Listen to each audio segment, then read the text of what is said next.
નમસ્કાર વિદ્યાર્થી મિત્રો, ગયા લેક્ચરમાં આપણે તંત્રની આંતરિક ઉર્જા વિશે સમજૂતી મેળવી. હવે તંત્રની આંતરિક ઉર્જા એટલે શું? તો કે કોઈ પણ સ્થૂળ તંત્ર મોટી સંખ્યામાં અણુઓ ધરાવે છે. આ અણુઓની ગતિ ઉર્જા અને સ્થિતિ ઉર્જાનો સરવાળો એટલે આંતરિક ઉર્જા. ખાસ યાદ રાખજો કે થર્મોડાયનેમિક્સમાં તંત્રની ગતિ ઉર્જાનું કોઈ મહત્વ નથી. માત્ર ને માત્ર તંત્રના અણુઓની ગતિ ઉર્જા અને સ્થિતિ ઉર્જાનું મહત્વ છે. માટે આંતરિક ઉર્જા શું છે?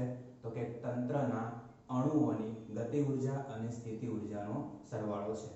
હવે અણુઓ છે એની ગતિ કોઈ પણ પ્રકારે હોઈ શકે. રેખીય ગતિ કરતા હોય, ચક્રીય ગતિ કરતા હોય કે મધ્યમાન સ્થાનની આસપાસ કંપનો અથવા તો દોલનો કરતા હોય, એવી કોઈ પણ પ્રકારની ગતિ અણુઓની હોઈ શકે.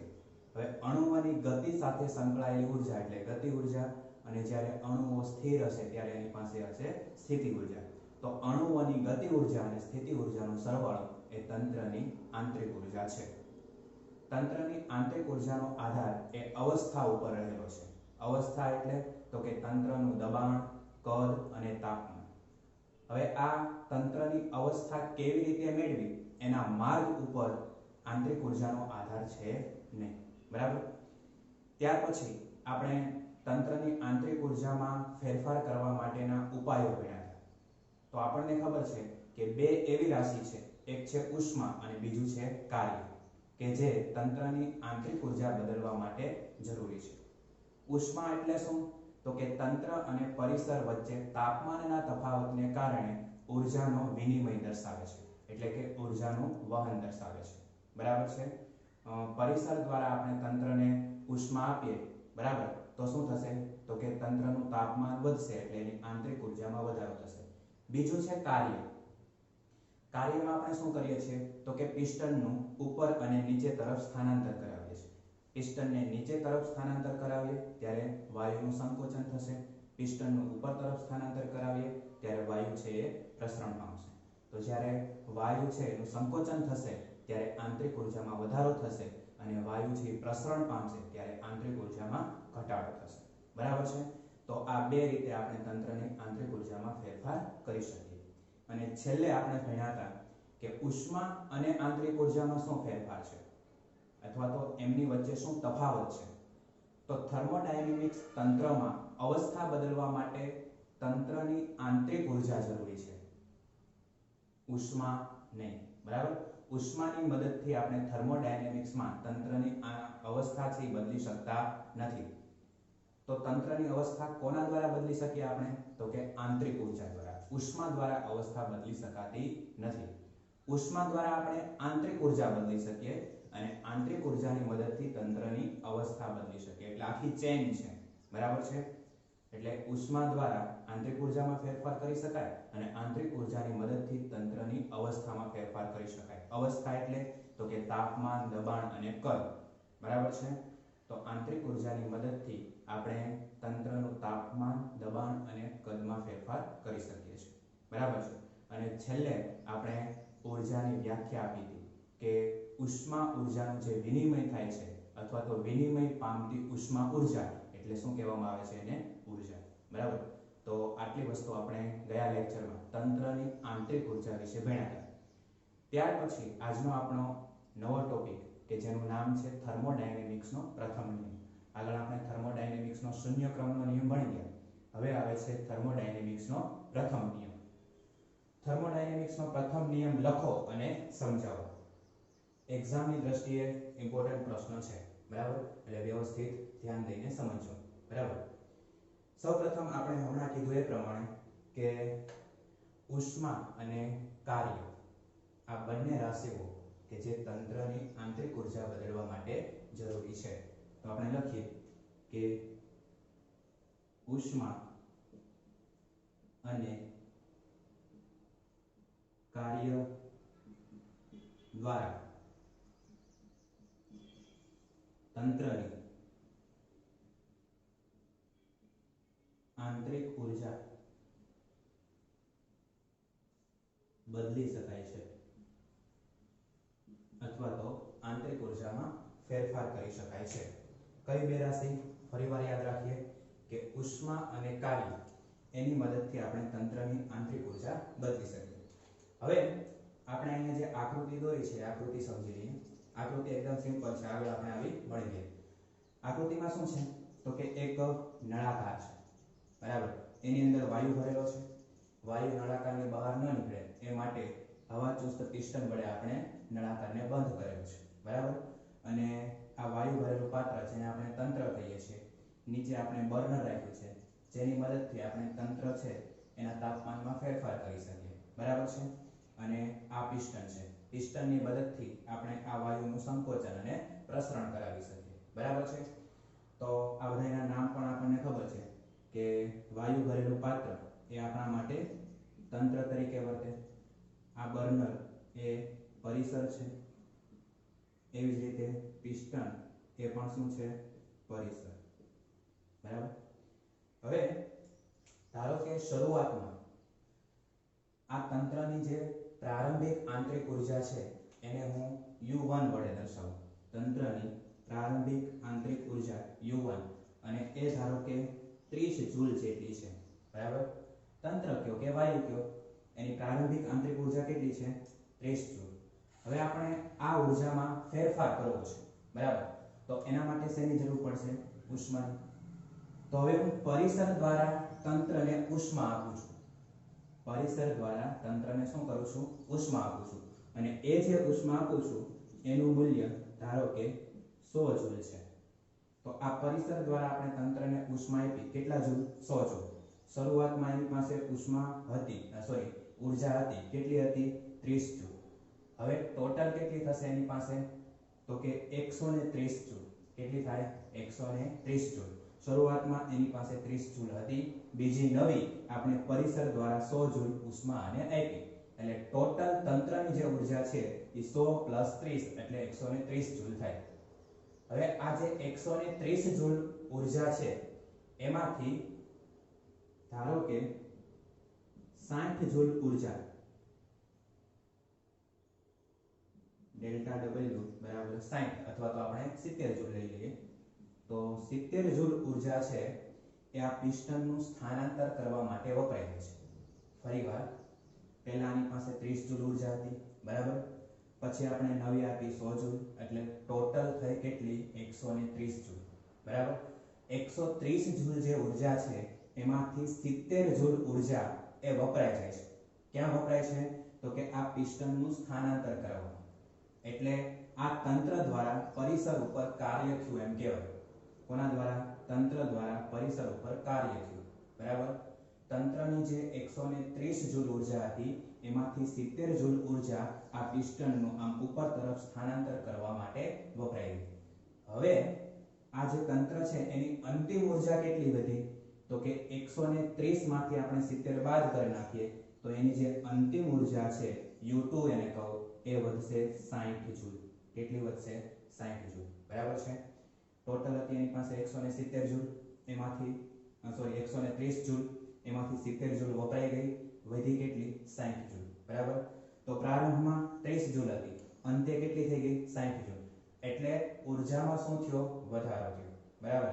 હવે ઉર્જામાં કેટલો ફેરફાર થાય છે એ આપણે શોધવું હોય તો એને હું ડેલ્ટા U કહી દઉં. તો ડેલ્ટા U બરાબર U2 - U1. U2 કેટલું છે, 60 જૂલ, અને માઈનસ U1 કેટલું છે, 30 જૂલ, બરાબર 30 જૂલ. તો પ્રારંભમાં ઉર્જા 30 જૂલ હતી, અંતે કેટલી વધી, 60 જૂલ. તો 60 માંથી આપણે 30 બાદ કરી નાખીએ તો ઉર્જામાં કેટલો વધારો થયો, તો કે 30 જૂલનો ઉર્જામાં વધારો થયો. અને કોના કારણે થયો, તો કે પરિસર દ્વારા આપણે તંત્રને ઉષ્મા આપી એના કારણે. ક્લિયર થાય છે આ વાત, બરાબર છે. તો હવે આના ઉપરથી મારે 3 પદ તમને સમજાવવા છે. એક પદ આવું છે ડેલ્ટા Q. ડેલ્ટા Q શું છે, તો કે પરિસર દ્વારા તંત્રને આપવામાં આવેલી ઉષ્મા, ડેલ્ટા Q. એટલે એને આપણે લખી શકીએ કે તંત્ર દ્વારા પરિસરને આપેલી ઉષ્મા. ડેલ્ટા Q પદ શું દર્શાવે છે, તો કે તંત્ર દ્વારા પરિસરને આપેલી ઉષ્મા. બીજું પદ એ છે ડેલ્ટા W. ડેલ્ટા W એટલે કાર્ય છે. તો કોના દ્વારા કોના ઉપર કાર્ય થાય છે? તો કે તંત્ર દ્વારા પિસ્ટન ઉપર કાર્ય થાય છે. પિસ્ટન એટલે શું? તો કે પરિસર. તો ડેલ્ટા ડબલ્યુ એટલે તો કે તંત્ર દ્વારા પરિસર પર થતું કાર્ય. અહીંયા આપણે થોડો ફેરફાર કરી નાખશું. ડેલ્ટા ક્યુ એટલે શું છે? પરિસર દ્વારા તંત્રને આપેલી ઉષ્મા. બરાબર? પરિસર દ્વારા તંત્રને આપેલી ઉષ્મા. બરાબર? આપણે ઊંધું લખ્યું હતું, તંત્ર દ્વારા પરિસરને આપેલી ઉષ્મા. એવું નથી. પરિસર દ્વારા તંત્રને આપેલી ઉષ્મા એટલે શું? ડેલ્ટા ક્યુ. પછી ડેલ્ટા ડબલ્યુ શું છે? તો કે તંત્ર દ્વારા પરિસર ઉપર થતું કાર્ય. અને છેલ્લે ડેલ્ટા યુ. તો ડેલ્ટા યુ શું છે? તો કે તંત્રની આંતરિક ઊર્જામાં થતો ફેરફાર. તંત્રની આંતરિક ઊર્જામાં થતો ફેરફાર. જો તંત્રની પ્રારંભિક આંતરિક ઊર્જા કેટલી હતી? 30 જૂલ. અંતિમ કેટલી થઈ? 60 જૂલ. તો અંતિમ માઈનસ પ્રારંભિક એટલે આપણને ડેલ્ટા યુ મળે. કેટલું મળ્યું? 30 જૂલ. તો ડેલ્ટા યુ એ તંત્રની આંતરિક ઊર્જામાં થતો ફેરફાર છે. હવે અહીંયા ઊર્જા સંરક્ષણના નિયમનું પાલન થાય છે. તો આપણે એવું લખી શકીએ કે ઊર્જા સંરક્ષણના નિયમ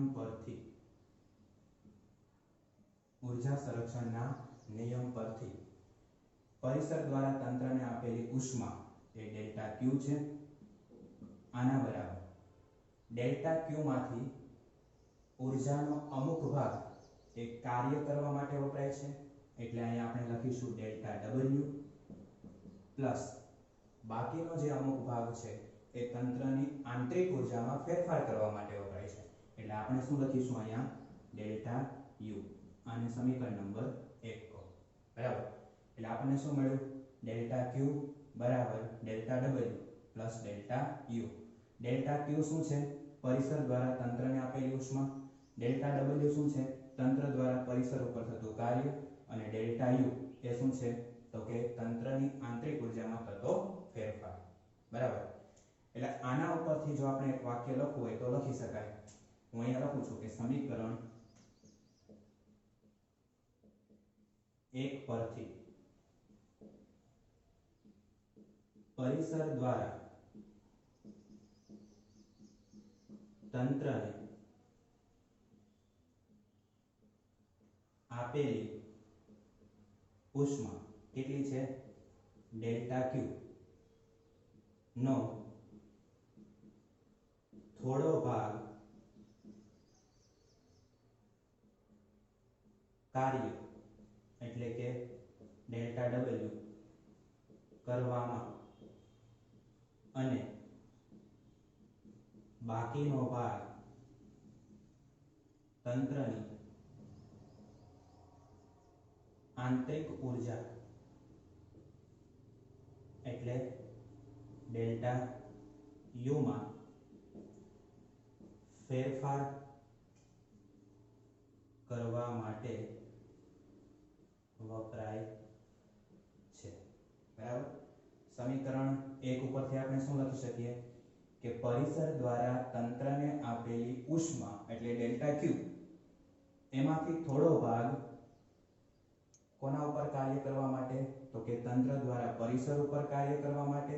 અને બાકીનો જે ભાગ છે એ તંત્રની આંતરિક ઊર્જામાં ફેરફાર કરવા માટે વપરાય છે. બરાબર? હવે સમીકરણ 1 છે એને નીચે મુજબ આપણે લખી શકીએ બીજી રીતે. ધારો કે આમ લખું છું કે ડેલ્ટા યુ બરાબર ડેલ્ટા ક્યુ minus delta W.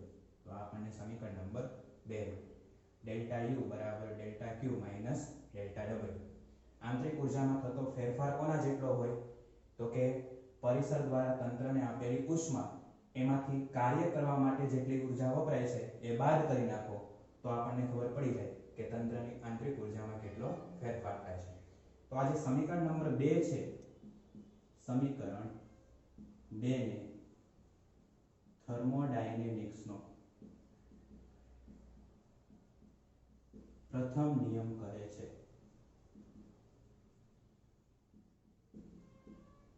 Most important સૂત્ર છે ડેલ્ટા યુ બરાબર delta Q minus delta W, જે થર્મોડાયનેમિક્સનો પ્રથમ નિયમ છે. બરાબર છે.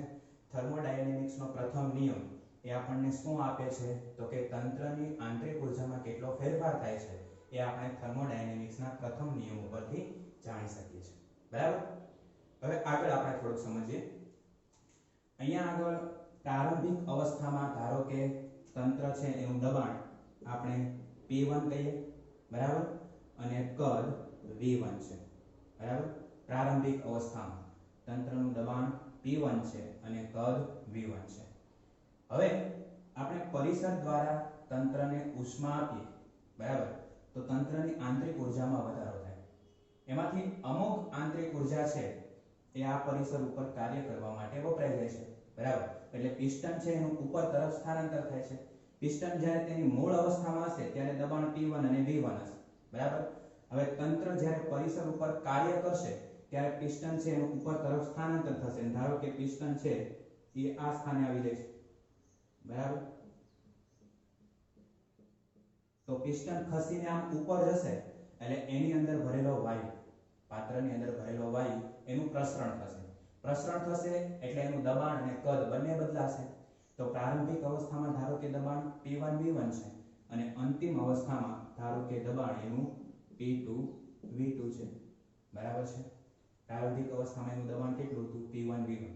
પછી તંત્ર દ્વારા પરિસર ઉપર કાર્ય થયું, પિસ્ટનનું આમ ઉપર તરફ સ્થાનાંતર થયું એટલે અંદર ભરેલો જે વાયુ છે એનું પ્રસરણ થાય છે, જેથી કરીને વાયુના દબાણમાં અને કદમાં ઘટાડો થાય છે.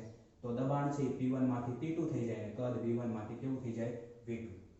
તો હવે આ પ્રારંભિક અવસ્થા છે અને આ અંતિમ અવસ્થા છે. તો પ્રારંભિક અવસ્થામાંથી અંતિમ અવસ્થામાં આપણે ઘણા બધા માર્ગે જઈ શકીએ. બરાબર છે. તંત્રની પ્રારંભિક અવસ્થા કઈ છે P1 V1 માંથી તંત્રની અંતિમ અવસ્થા P2 V2 માં ઘણા માર્ગે જઈ શકાય. બરાબર. તંત્રની પ્રારંભિક અવસ્થા છે P1 V1, અંતિમ અવસ્થા છે P2 V2. તો P1 V1 માંથી P2 V2 સુધી આપણે ઘણા બધા માર્ગે જઈ શકીએ. અમુક શક્ય માર્ગો આપણે અહીંયા બતાવીએ. તો ધારો કે પહેલા તંત્રનું જે પ્રારંભિક દબાણ છે P1 છે અને કદ કેવું છે V1 છે. તો પહેલા તબક્કામાં આપણે દબાણ અચળ રાખીએ અને કદ બદલીએ. પહેલા તબક્કામાં શું કરીએ છીએ દબાણ અચળ રાખીએ. દબાણ અચળ એનો મતલબ શું તો કે દબાણ શરૂઆતમાં P1 હોય તો અંતે પણ P1. કદ બદલીએ છીએ તો કદ શરૂઆતમાં કેટલું V1 તો અંતે આપણે કેટલું કરીએ છીએ V2. બરાબર. તો આ જે પહેલો તબક્કો છે એમાં આપણે શું કર્યું તો કે P અચળ એટલે દબાણ અચળ રાખ્યું અને V બદલાય, કદને આપણે બદલીએ છીએ. બરાબર. તો P1 V1 માંથી પહેલો તબક્કો શું આવ્યો તો કે P1 V2. હવે આપણે શું કરીએ તો કે કદ અચળ રાખી અને દબાણ બદલીએ. તો દબાણ કેટલું છે P1, બદલવું છે તો કેટલું થશે P2 અને કદ તો આપણે અચળ રાખવાનું છે કેટલું છે V2. બરાબર. તો બીજા તબક્કામાં આપણે શું કર્યું તો કે P બદલ્યું અને V શું થાય છે અચળ રહે છે. તો જો પ્રારંભિક અવસ્થા કઈ હતી P1 V1, અંતિમ અવસ્થા કઈ આવી P2 V2. તો પ્રારંભિક અવસ્થામાંથી અંતિમ અવસ્થામાં જવા માટે આપણે શું ફેરફાર કર્યા તો કે બે તબક્કામાં પ્રક્રિયા થઈ. પહેલા તબક્કામાં દબાણ અચળ રાખ્યું, કદ બદલ્યું. બીજા તબક્કામાં દબાણ બદલ્યું, કદ અચળ રાખ્યું. બરાબર છે. આવી જ રીતે હજી એક તબક્કામાં પ્રક્રિયા કરી શકાય. ધારો કે પ્રારંભિક દબાણ P1 અને કદ V1 છે. તો પહેલા આપણે કદ અચળ રાખીએ અને દબાણ બદલીએ. પહેલો તબક્કો છે એમાં આપણે કદ અચળ રાખીએ અને દબાણ બદલીએ છીએ. તો દબાણ બદલો એટલે P1 માંથી કેટલું થઈ જશે P2 અને કદ અચળ રાખીએ એટલે V1. બરાબર.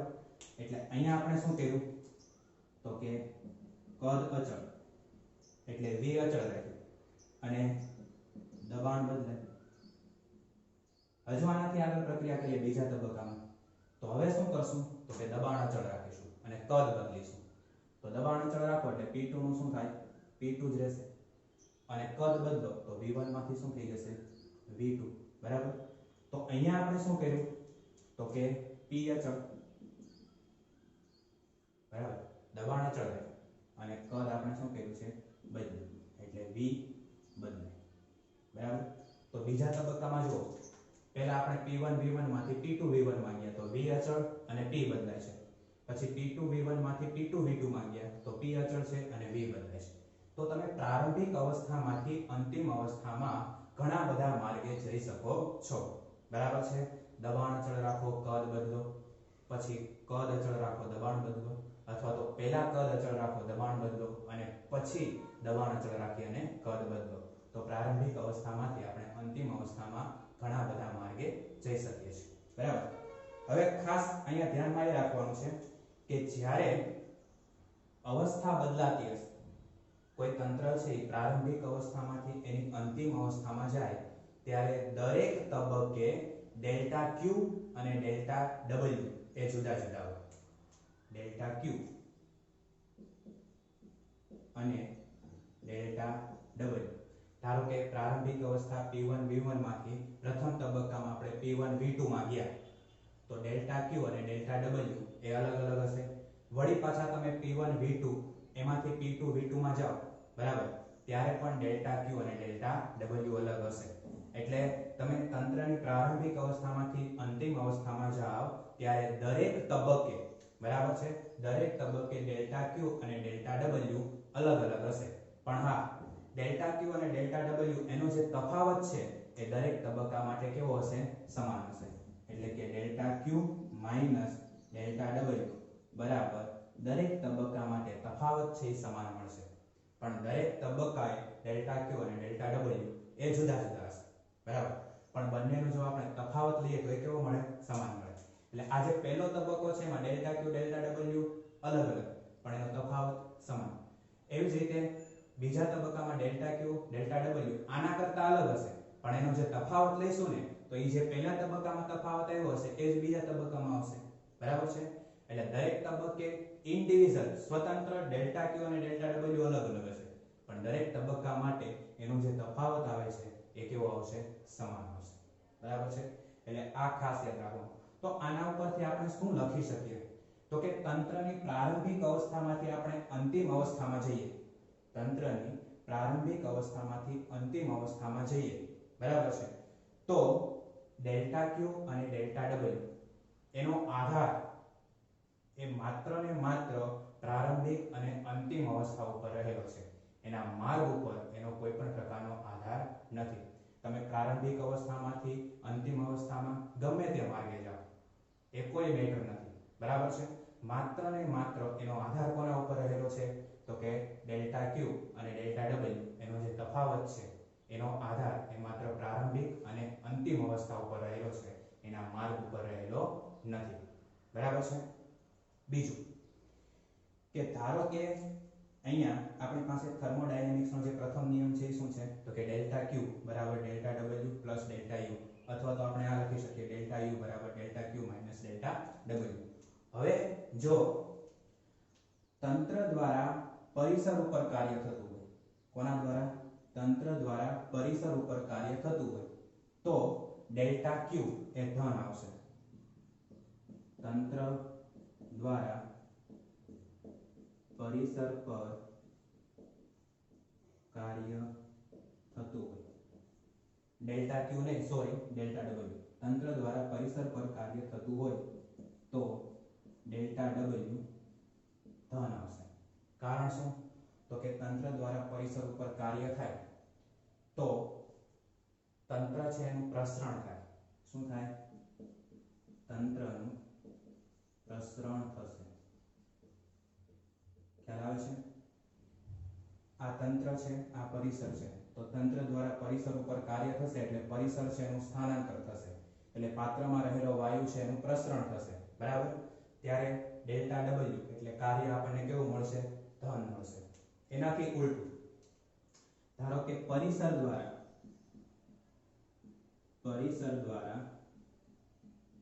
તંત્ર પર કાર્ય થતું હોય, પરિસર દ્વારા તંત્ર પર કાર્ય થતું હોય તો ડેલ્ટા ડબલ્યુ ઋણ મળે। કારણ તો કે તંત્રનું સંકોચન થશે। હવે આ પિસ્ટન છે ને આપણે ઉપરથી ધક્કો મારીએ નીચે તરફ, બરાબર, તો પાત્રમાં રહેલો વાયુ છે એનું સંકોચન થાય, અને વાયુનું સંકોચન થાય તો આપણને કાર્ય કેવું મળશે? ઋણ મળશે। તો આ બધી જે નાની નાની બાબતો છે એ શેમાં આપણને કામમાં લાગશે? એમસીક્યુ ની અંદર, બરાબર છે? ખાસ યાદ રાખવું, આ જે આખો પાઠ છે એ આપણને એમસીક્યુ માં કામમાં લાગશે। હજુ એક નવો પોઈન્ટ આપણે જોઈએ કે જો તંત્ર છે એ પરિસર પાસેથી ઉષ્મા મેળવે, તંત્ર પરિસર પાસેથી ઉષ્મા મેળવે તો ડેલ્ટા ક્યુ છે એ ધન આવશે, બરાબર। જો તંત્ર પરિસર પાસેથી ઉષ્મા મેળવે અથવા તો ઉષ્માનું શોષણ કરે, બરાબર, તો ડેલ્ટા ક્યુ ધન અને ઉષ્મા ગુમાવે, તંત્ર છે એ ઉષ્મા ગુમાવે તો ડેલ્ટા ક્યુ કેવું આવશે? ઋણ આવશે, બરાબર। આ તંત્ર અને આ પરિસર, તંત્ર પરિસર પાસેથી ઉષ્મા મેળવે અથવા તો ઉષ્માનું શોષણ કરે તો ડેલ્ટા ક્યુ ધન, અને જો તંત્ર છે એ પોતે ઉષ્મા ગુમાવે તો ડેલ્ટા ક્યુ કેવું આવશે? ઋણ આવશે। અને છેલ્લો પોઈન્ટ, જો delta Q minus delta W greater than 0 આવે તો આંતરિક ઊર્જા છે એ વધે, બરાબર। જો delta Q minus delta W આ જે તફાવત છે એ આપણે કીધું કે દરેક તબક્કે કેવો રહેશે? સમાન રહેશે। પણ જો delta Q minus delta W એ તફાવતનું મૂલ્ય કેવું આવે? ગ્રેટર ધેન 0, બરાબર, તો આંતરિક ઊર્જા વધે, બરાબર। જો delta Q minus delta W greater than 0 આવે તો આંતરિક ઊર્જા વધે, અને જો delta Q minus delta W less than 0 આવે તો આંતરિક ઊર્જા ઘટે, બરાબર છે। તો આ ટોપિકનો છેલ્લો પોઈન્ટ છે કે delta Q minus delta W એનો તફાવત ગ્રેટર ધેન 0 આવે તો તંત્રની આંતરિક ઊર્જા વધશે, અને જો delta Q minus delta W less than 0 આવે તો તંત્રની આંતરિક ઊર્જા ઘટે। એટલે આ આખો પાઠ છે એ એમસીક્યુ ની અંદર ખાસ ધ્યાનમાં રાખજો। નાના નાના પ્રશ્ન છે આની અંદરથી નીકળી શકે, બરાબર। તો આપણો આ મોસ્ટ ઇમ્પોર્ટન્ટ પ્રશ્ન એ થર્મોડાયનેમિક્સનો પ્રથમ નિયમ લખો અને સમજાવો। તો થર્મોડાયનેમિક્સનો જે પ્રથમ નિયમ છે એ શું છે? તો કે ડેલ્ટા ક્યુ બરાબર delta W plus delta you, અથવા તો ડેલ્ટા યુ બરાબર delta Q minus delta W. હવે આ નિયમ શું બતાવે છે?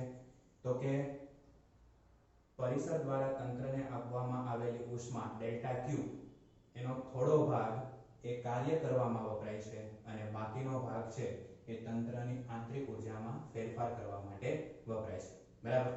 તંત્રની પ્રારંભિક અવસ્થા P1 V1 છે, અંતિમ અવસ્થા P2 V2 છે।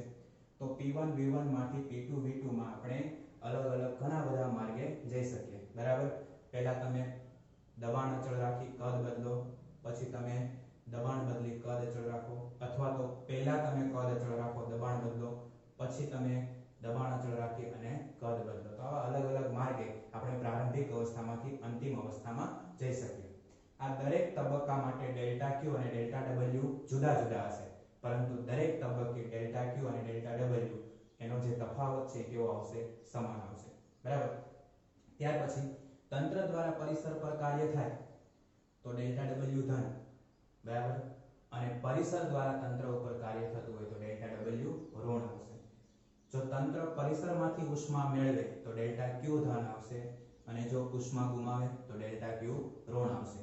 અને છેલ્લે સૌથી અગત્યની વાત, જો delta Q minus delta W તફાવત એનું મૂલ્ય છે કેવું આવે, ધન, એટલે કે ગ્રેટર ધેન 0 આવે તો આંતરિક ઉર્જા વધે, અને જો લેસ ધેન 0 આવે તો આંતરિક ઉર્જા ઘટે. બરાબર છે? તો આ થર્મોડાયનેમિક્સનો પ્રથમ નિયમ છે.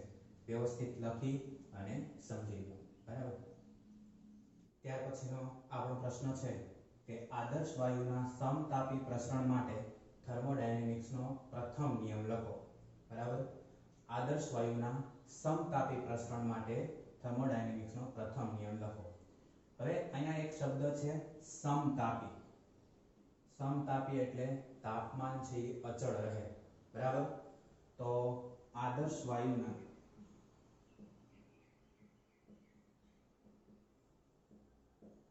સમતાપી પ્રસરણમાં તાપમાન અચળ રહે છે. સમતાપી પ્રસરણ એનો મતલબ કે તાપમાન અચળ રહે છે. તો આદર્શ વાયુના સમતાપી પ્રસરણમાં તાપમાન અચળ રહે, અને જો તંત્રનું તાપમાન અચળ હોય તો એની આંતરિક ઉર્જા પણ કેવી રહે, અચળ રહે છે. તેથી તંત્રની આંતરિક ઉર્જા પણ અચળ રહે છે. શું કામ તંત્રની આંતરિક ઉર્જા અચળ રહે? કારણ કે એનું તાપમાન કેવું છે, અચળ. તાપમાન બદલીએ તો આંતરિક ઉર્જા બદલાય, પણ અહીંયા તો સમતાપી પ્રસરણમાં તાપમાન અચળ છે એટલે આંતરિક ઉર્જા પણ કેવી છે, અચળ. ધેટ મીન્સ U બરાબર શું થશે, અચળ. હવે જો આંતરિક ઉર્જા અચળ હોય તો આંતરિક ઉર્જાનો ફેરફાર ડેલ્ટા U એ આપણને કેવો મળે, 0.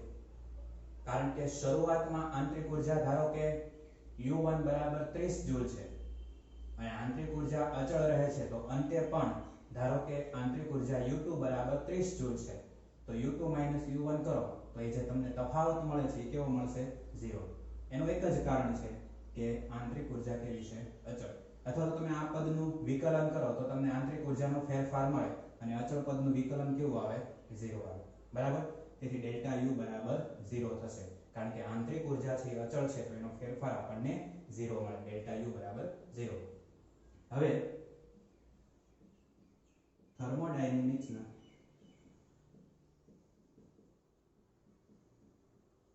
પ્રથમ નિયમ પર, થર્મોડાયનેમિક્સનો પ્રથમ નિયમ શું હતો? તો કે ડેલ્ટા Q બરાબર delta U plus delta W. પણ ડેલ્ટા U એટલે કેટલું, 0. બરાબર. તો ડેલ્ટા Q બરાબર ડેલ્ટા W. તો આ આપણને થર્મોડાયનેમિક્સના પ્રથમ નિયમનું સ્વરૂપ મળ્યું. પણ કોના માટે?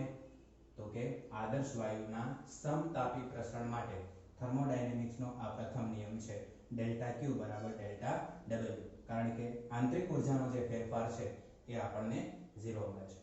એટલે પરિસર દ્વારા તંત્રને આપેલી ઉષ્મા એ તંત્ર દ્વારા પરિસર ઉપર થતા કાર્ય જેટલું હોય છે. જો અહીંયા આપણે આકૃતિ દોરી છે, આ ઉષ્મા પ્રાપ્તિ સ્થાન છે, આ તંત્ર છે અને આ પરિસર છે. તો આ ઉષ્મા પ્રાપ્તિ સ્થાન એટલે પરિસર, એના દ્વારા આપણે શું કરીએ છીએ, તો કે તંત્રને ઉષ્મા આપીએ છીએ. બરાબર છે.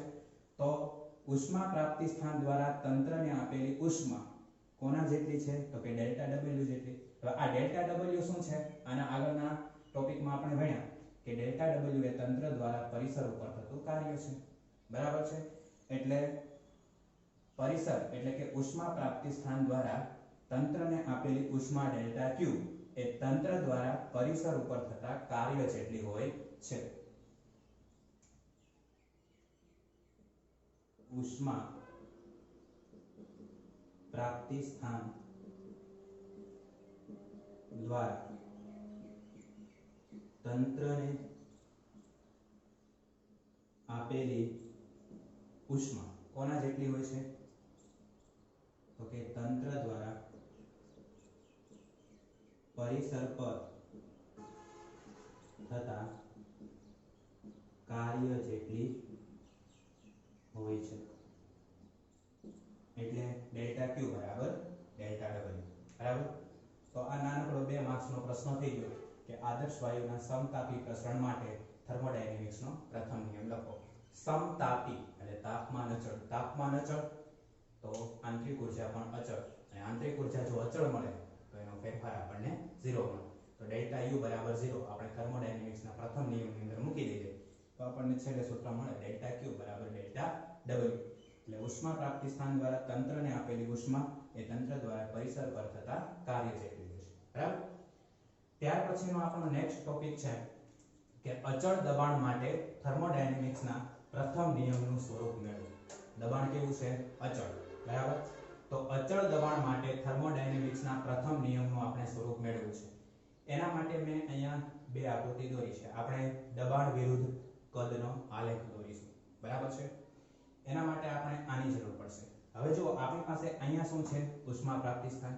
આ એક નળાકાર છે, એની અંદર આપણે વાયુ ભરેલો છે. બરાબર છે. અને આ વાયુ છે બહાર ન નીકળે એટલા માટે આપણે હવાચુસ્ત પિસ્ટન વડે એને પાત્રને બંધ કરેલું છે. બરાબર. સેમ તો સેમ આકૃતિ જે આપણે આગળ ભણીએ છીએ એ જ છે.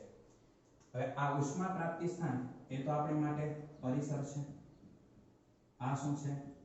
તો કે તંત્ર, વાયુ ભરેલું પાત્ર છે, અને આ ફરી પાછું શું છે? પરિસર. તો સામાન્ય પરિસ્થિતિમાં હજી આપણે એને ઉષ્મા આપતા નથી. કોને? તંત્રને. ત્યારે પિસ્ટનનું જે સ્થાન છે ને એ તંત્રનું પ્રારંભિક દબાણ અને કદ આપશે. બરાબર છે. એટલે ધારો કે તંત્રનું પ્રારંભિક દબાણ છે એ પી કહો. બરાબર છે. ઇનિશિયલ પ્રેશર અને પ્રારંભિક કદ છે એને આપણે વીઆઈ કહીએ. બરાબર છે.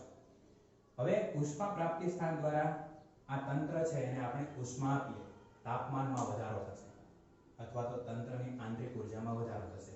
એટલે થશે શું? તો કે તંત્ર દ્વારા પરિસર ઉપર કાર્ય થશે. એટલે આ જે પરિસર કે જે આપણો પિસ્ટન છે એ આમ ઉપર તરફ ખસશે. એટલે એનું શું થશે? સ્થાનાંતર થશે. અને ધારો કે ખસીને આ પોઝિશન ઉપર આવી જશે પિસ્ટન, ત્યારે આપણને જે તંત્રનું દબાણ અને કદ મળે છે એ અંતિમ દબાણ અને અંતિમ કદ છે.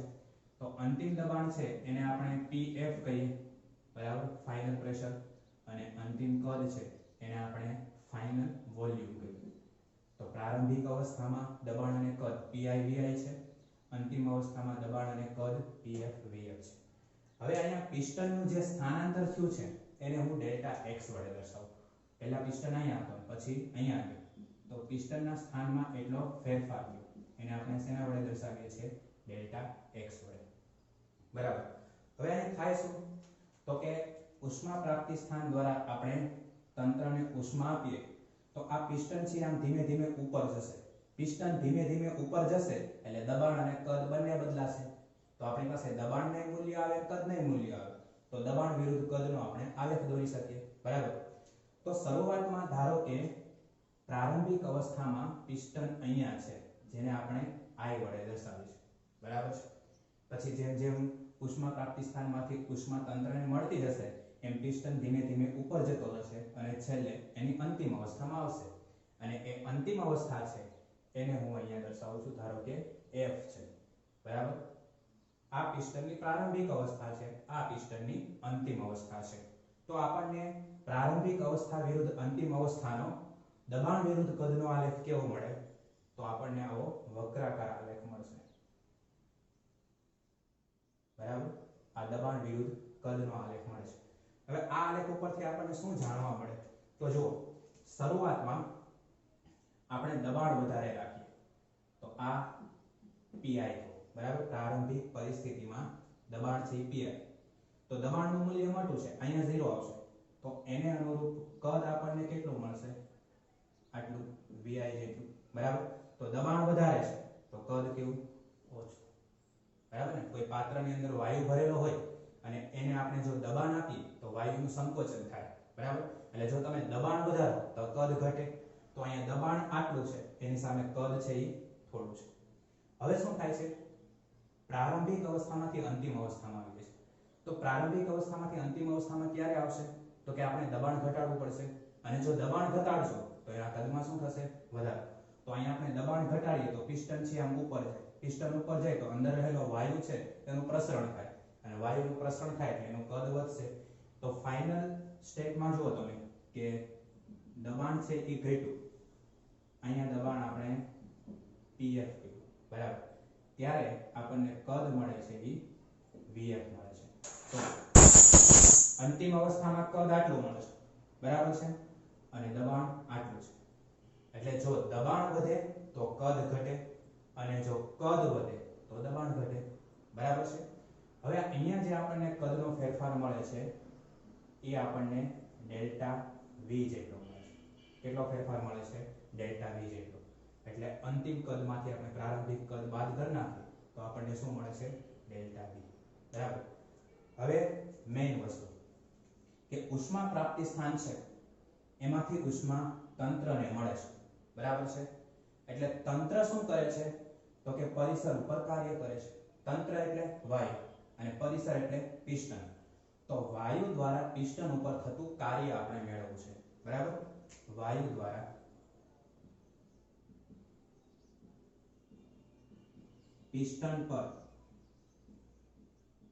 થતું કાર્ય ખ્યાલ આવે છે ઉષ્મા પ્રાપ્તિ સ્થાન છે એ તંત્રને ઉષ્મા આપશે એટલે તંત્રની આંતરિક ઉર્જા વધશે તાપમાન વધશે જેના કારણે આ તંત્ર છે પિસ્ટન ઉપર કાર્ય કરશે તંત્ર વાયુનું બનેલું છે તો વાયુ દ્વારા પિસ્ટન ઉપર થતું કાર્ય એને આપણે W કહીએ બરાબર તો તંત્રને જે ડેલ્ટા Q જેટલી ઉર્જા મળી છે એમાંથી અમુક ઉર્જા છે એ તંત્ર પરિસર ઉપર કાર્ય કરવા માટે વાપરી નાખશે અને એ કાર્યને આપણે શેના વડે દર્શાવીએ છીએ ડેલ્ટા W વડે અને કાર્ય એટલે તો આપણને ખબર છે કે બળ ગુણ્યા સ્થાનાંતર તો ડેલ્ટા W બરાબર બળ F અને સ્થાનાંતર પિસ્ટનનું કેટલું થાય છે ડેલ્ટા x જેટલું બરાબર પણ દબાણની વ્યાખ્યા આપણને ખબર છે કે એકમ ક્ષેત્રફળ દીઠ લાગતું બળ એને આપણે શું કહીએ છીએ દબાણ તો આપણે આવું લખીએ છીએ P બરાબર F ના છેદમાં A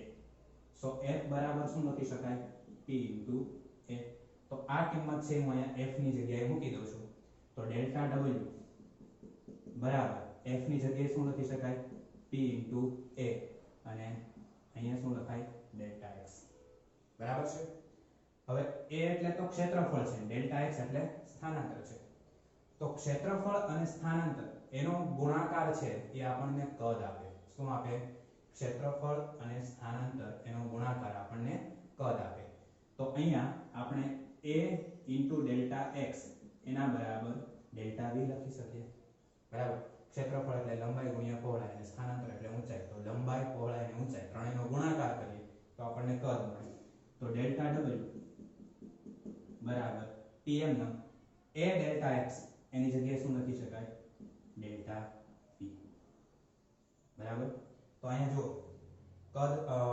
દબાણ છે કેવું રહે છે અચળ P છે એ અચળ રહે છે ફેરફાર શેમાં થાય છે કદમાં આપણે જો તંત્ર દ્વારા પરિસર ઉપર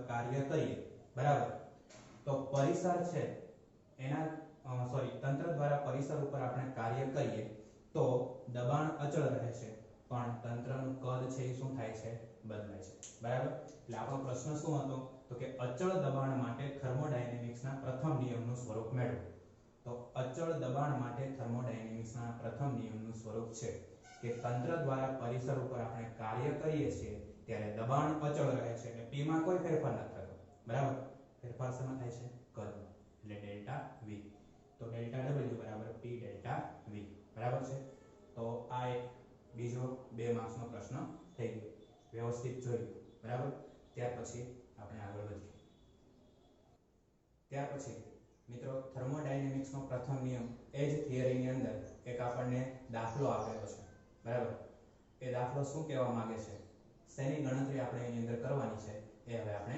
જોઈ લઈએ બરાબર શું રકમ છે તો કે પાણીની વરાળમાં રૂપાંતર થવાની ઘટનામાં તેની આંતરિક ઉર્જામાં થતા ફેરફારની ગણતરી કરો આપણી પાસે પાણી છે એ પાણીનું આપણે વરાળમાં રૂપાંતરણ કરવું છે તો પાણીની આંતરિક ઉર્જામાં આપણે કેટલો ફેરફાર કરવો જોઈએ એની આપણે અહીંયા ગણતરી કરવાની છે. ધારો કે આપણે 1 ગ્રામ પાણી એનું વરાળમાં રૂપાંતર કરીએ છીએ. પાણીનો જે જથ્થો છે કેટલો છે 1 ગ્રામ, બરાબર. એનું આપણે શેમાં રૂપાંતરણ કરવું છે તો કે વરાળ. તો ધારો કે 1 ગ્રામ પાણીને આપણે વરાળમાં રૂપાંતર કરીએ.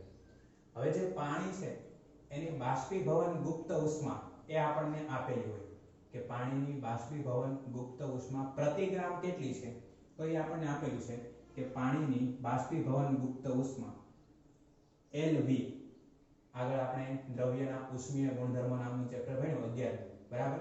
એમાં આપણે ગુપ્ત ઉષ્મા એને શેના વડે દર્શાવતા હતા LV.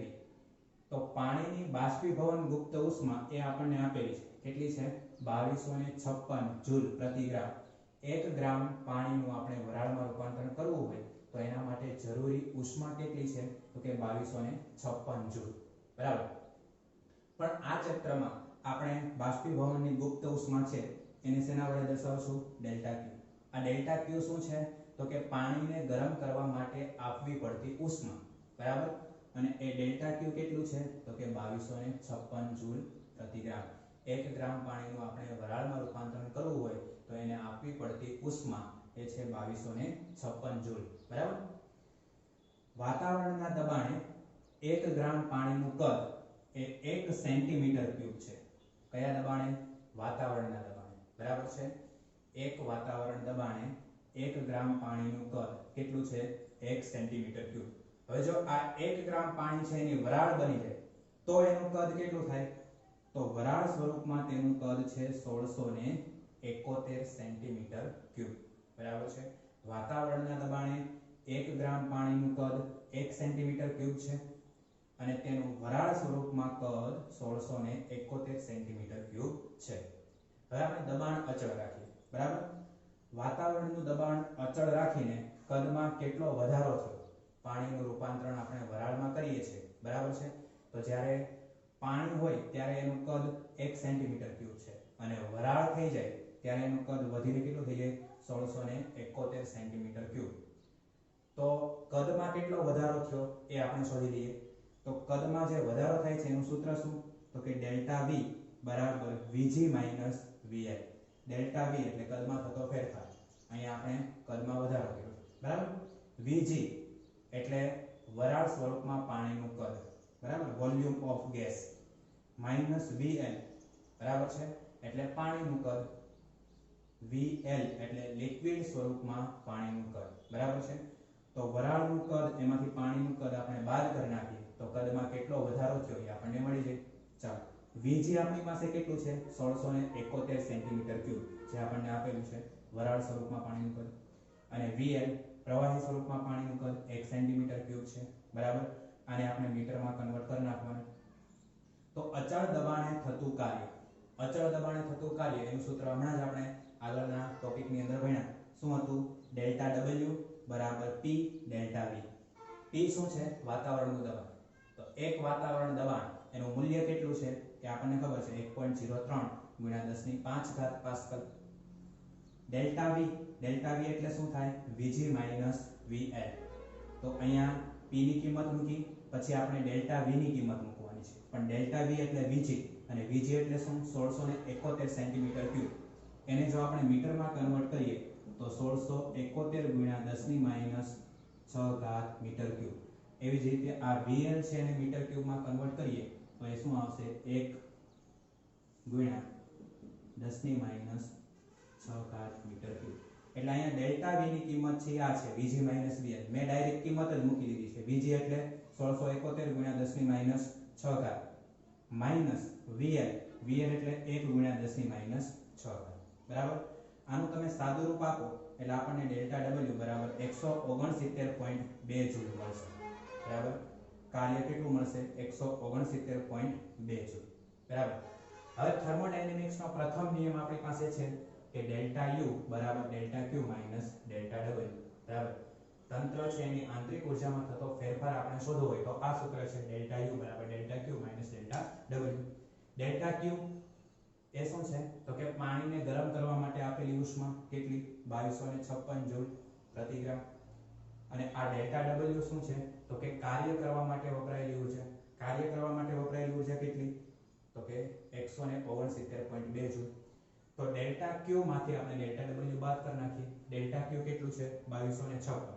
એમાંથી આપણે કેટલું બાદ કરવાનું છે કે કાર્યમાં જેટલી ઉર્જા વપરાય છે, કાર્યમાં કેટલી વપરાય છે? 169.2.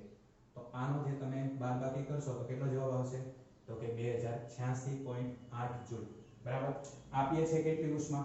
2256 જૂલ. બરાબર છે. તો 2256 જૂલ તમે જે ઉષ્મા આપો છો પાણીને વરાળમાં રૂપાંતરણ કરવા માટે, એમાંથી 169.2 જૂલ એનું રૂપાંતરણ કાર્યમાં થઈ જાય છે. બાકીનો મોટા ભાગનો ઉષ્માનો જથ્થો છે એ પાણીની આંતરિક ઉર્જામાં ફેરફાર કરે છે. તો પાણીની જે આંતરિક ઉર્જા છે એ કેટલી આવી? તો કે 2086.8 જૂલ. તો પાણીની આંતરિક ઉર્જામાં કરવો પડતો વધારો 2086.8 જૂલ. જો આટલી આંતરિક ઉર્જા પાણીની થઈ જાય તો પાણીનું રૂપાંતરણ વરાળમાં થાય. બરાબર. એટલે આપીએ છીએ આપણે 2256 જૂલ પ્રતિ ગ્રામ પાણીને વરાળમાં રૂપાંતરણ કરવા માટે. તો મોટા ભાગની જે ઉષ્મા છે એ પાણીની આંતરિક ઉર્જામાં ફેરફાર કરવા માટે વપરાય છે. બરાબર. તો અહીંયા આપણો આ ટોપિક છે એ પૂરો થાય છે. બરાબર. આખો ટોપિક વ્યવસ્થિત ધ્યાન દઈ અને સમજજો. એક વખત લખજો, તૈયાર કરજો. ક્યાંય પણ ન સમજાય તો પૂછી લેજો. બરાબર. સારું, આજે આપણે અહીંયા સુધી રાખીએ છીએ. નેક્સ્ટ લેક્ચરમાં આપણે ઉષ્માધારિતા અને વિશિષ્ટ ઉષ્માધારિતા એની વિશે ચર્ચા કરીશું. ત્યાં સુધી જય હિન્દ, જય ભારત.